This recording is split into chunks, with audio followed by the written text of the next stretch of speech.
আসসালামু আলাইকুম। সবাই জানেন রাজশাহীর সবচেয়ে বড় স্টার সাব্বির রহমান। আর সাব্বির রহমানের সাথে আমার একটা চ্যালেঞ্জ হয়ে গেছে। চ্যালেঞ্জটা হচ্ছে গিয়ে আমি বল করব আর সাব্বির রহমান হচ্ছে গিয়ে একবার 3-6 মারবে।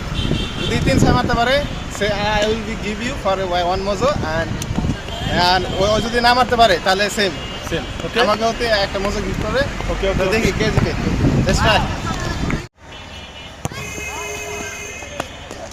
এই তো এক বল।